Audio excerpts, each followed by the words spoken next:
দর্শক, আমি আজকে আ ২ টো সাম্প্রতিক ঘটনার বর্ণনা দেব আপনাদেরকে।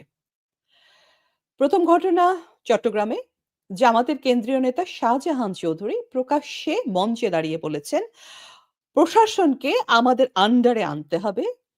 পুলিশ আমাদের কথায় গ্রেপ্তার করবে, মামলা করবে।"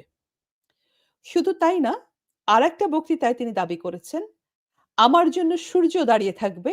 আল্লাহ আমাকে এই মর্যাদা দিয়েছেন।" অর্থাৎ তিনি দাবি করছেন, তিনি এমন একজন ঐশ্বরিক মানুষ, যার জন্য আল্লাহ তাআলা চন্দ্র সূর্যকে দাঁড় করিয়ে রাখেন। মানে তিনি দর্শক নিজেকে নবী রাসূলের সমপর্যায়ের বলে দাবি করছেন এবং শুধু তাই না, হুমকি দিচ্ছেন। দর্শক, এটি শুধু রাজনৈতিক ঔদ্ধত্য নয়, এটি এমন একটা ঈশ্বরীয় দাবি, যার জন্য অন্য কোনো সাধারণ মানুষ যদি এটি বলত, তাহলে এই দেশে ধর্ম অবমাননার অভিযোগে তাকে গ্রেপ্তার করা হতো, পেটানো হতো, ইভেন মেরে ফেলাও হতো। কারণ গত ১৫ মাসে আমরা কতজনকে কত সামান্য কারণে পিটিয়ে মেরে ফেলতে দেখলাম ধর্ম অবমাননার অভিযোগ তুলে, তাই না? এখন প্রশ্ন হচ্ছে, সাধারণ মানুষ যদি কথা বললে সেটা ধর্ম অবমাননা হয়। কিন্তু একজন জামাত নেতা নিজেকে নিজের জন্য সূর্য থামানোর দাবি করলে, সেটা কি দর্শক ধর্ম অবমাননা হয় না? নাকি ধর্ম অবমাননার এই যে আইন, সেটা জামাতের জন্য ভিন্ন? ২য় ঘটনাটা দর্শক মিরসরাই থানায়। সেখানে আমরা দেখলাম জামাত শিবিরপন্থী deputy attorney general Saifur Rahman থানার ওসিকে বসিয়ে বলছেন, "আপনারা চাইলে আমরা জামাত শিবিরের লোক দেব।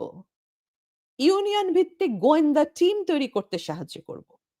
অর্থাৎ তিনি পুলিশকে পার্টি মিলিশিয়া মানে জামাতি মিলিশিয়ায় পরিণত করার খোলাখুলি প্রস্তাব দিচ্ছেন। তো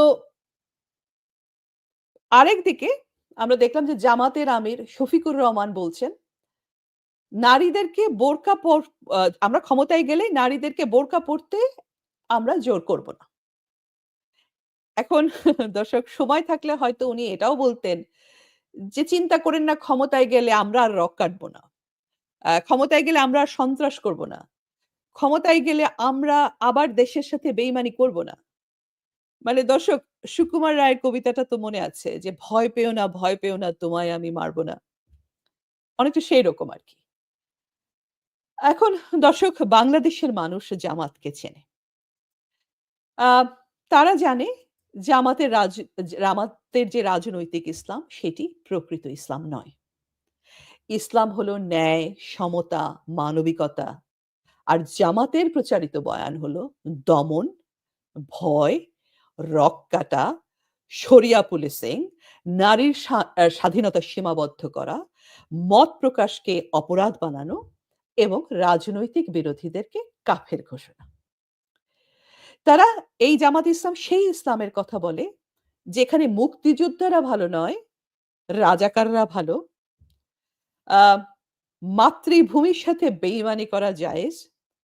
যেখানে সুদ খাওয়া হারাম, কিন্তু সুদখোর ইউনুস ভালো। যেখানে বিবাহ বহির্ভূত সম্পর্ক খারাপ, কিন্তু আলী রিয়াজ সাহেব নিষ্কলঙ্ক। এই হলো তাদের আন্ডারস্ট্যান্ডিং অফ ইসলাম। এখন দর্শক, এটি তো ইসলাম নয়, এটি ইসলামের রাজনৈতিক অপব্যবহার। সন্ত্রাসবাদের জন্য ধর্মকে ঢাল বানানোর পুরনো কৌশল। কিন্তু বাংলাদেশের মানুষ জামাতের ১৯৭১ সালের ভূমিকা জানে। তাদের পাকিস্তান পন্থা, তাদের নারীদের উপর নির্যাতন, তাদের ধারাবাহিক সহিংসতা কিছুই তারা ভোলেনি। এই কারণে দর্শক, ৫৪ বছরে কোনো নির্বাচনে তারা ক্ষমতায় কাছাকাছিও যেতে পারেনি। তাদের আসন সংখ্যা ঘোরাঘুরি করেছে ২ থেকে ১৮ আসনের মধ্যে। দর্শক, কেউ কি আমাকে বলতে পারবেন গত ৫৪ বছরে জামাত এই দেশের মানুষের জন্য কি করেছে? আমি এই হিসাবটা বাদ দিলাম যে মুক্তিযুদ্ধের সময় ঠিক আছে তারা রাজাকারি করেছে, দেশের সাথে মাতৃভূমির সাথে বেইমানি করেছে। দেশ তো আমাদের মা। সেই অর্থে জামাত মায়ের সাথে বেইমানি করেছে। এখন সেই বেইমানির জন্য নাকে খত দিয়ে তারা যদি দেশের মানুষের জন্য কোনো কাজে যদি তারা মনোনিবেশ করত, তাহলেও হতো। একটা উদাহরণ কেউ দিতে পারবেন যে এই দেশের মানুষের উন্নয়নের জন্য জামাত কি করেছে? উপরন্তু এই দেশের ইসলামের জন্য জামাত কি করেছে?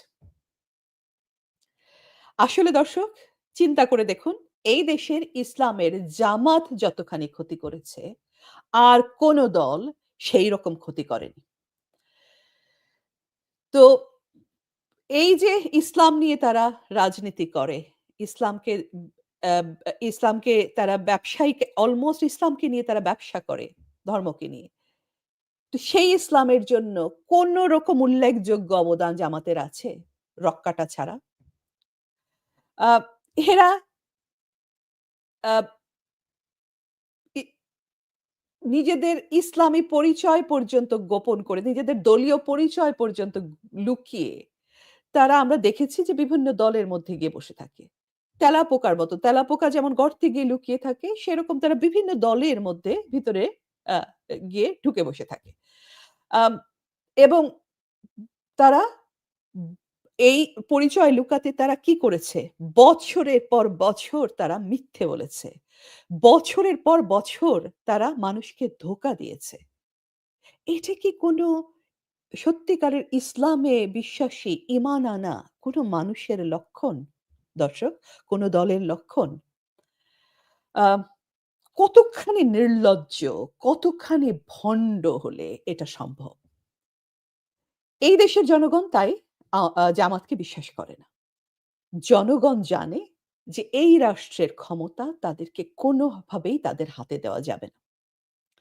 এই কারণেই কিন্তু জামাত কখনো জনগণের ভোটে ক্ষমতায় যাবে, জনগণের সমর্থন নিয়ে ক্ষমতায় যাবে, এটা তারা এখনো এই গত ১৫ মাসে যে তাদের দোর্দণ্ড প্রতাপ তারপরেও তারা কিন্তু এটা ভাবতে পারে না।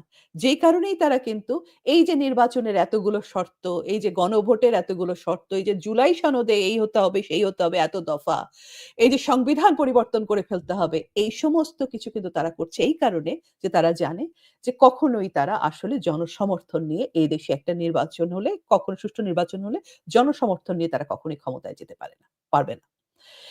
এবার আসি একটু ইউনূস সরকারের দিকে। গত ১৫ মাস ধরে আমরা কি দেখছি? দেখছি শিক্ষক, শিল্পী, ছাত্র, সাংবাদিক একটার পর একজন মানুষ গ্রেপ্তার হচ্ছেন। কিসের অভিযোগে? কেউ হচ্ছেন রাষ্ট্রদ্রোহিতার অভিযোগে, কেউ হচ্ছেন ধর্ম মানবতার অভিযোগে, আ কাউকে আ কাউকে আবার আ আ গ্রেপ্তার করা হচ্ছে যে সন্ত্রাস দমন আইনে। কতগুলো মানুষকে পিটিয়ে মারা হয়েছে জনতার হাতে, তথাকথিত মবের হাতে। তাই না? কিন্তু হত্যাকারীদের একজনকেও কি আমরা জেলে যেতে দেখেছি? আ তো আমরা দেখছি যে, যে ধর্ম অবমাননার যে বিষয়টি সেটি একটা মব সৃষ্টি করে খুব নির্বাচিতভাবে ব্যবহৃত হচ্ছে। দুর্বল এবং অসহায়দের উপর এটা বর্ষিত হচ্ছে।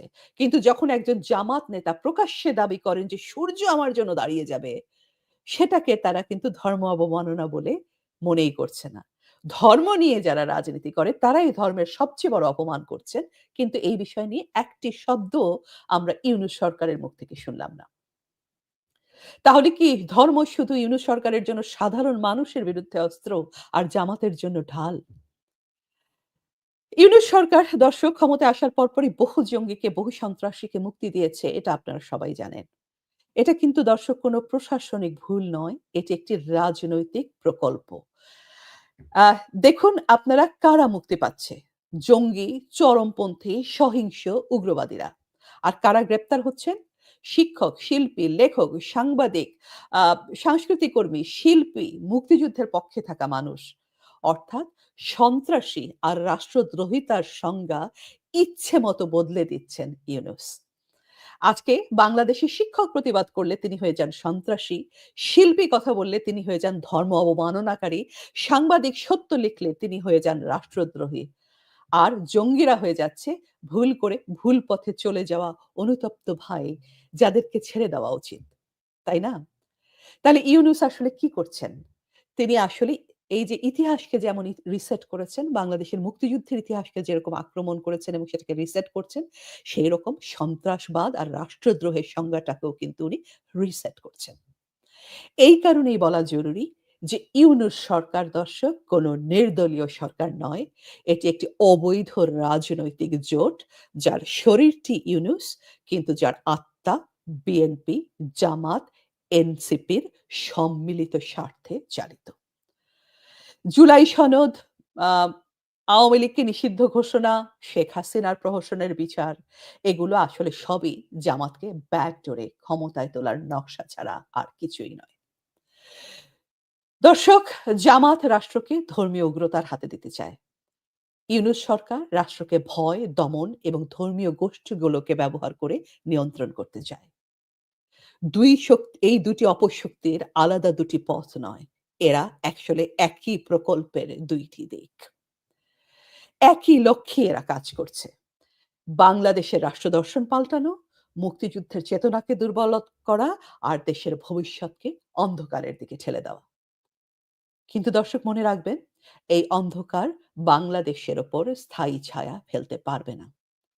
জামায়াতের বিকৃত ইসলাম আমাদেরকে দখল করতে পারবে না। কারণ বাঙালির ইসলাম মানবতার আলোয় ভরা। ইউনূস সরকারের দমন আমাদেরকে স্তব্ধ করতে পারবে না। কারণ আমরা স্বাধীন দেশের মানুষ, মাথা উঁচু মানুষের জাতি। তারা ভয় দেখাবে, আমরা দাঁড়াবো। তারা দমন করবে, আমরা বলবো। তারা অন্ধকার নামাবে, আমরা আলো জ্বালবো। বাংলাদেশের গল্প অন্ধকারে শেষ হবে না দর্শক।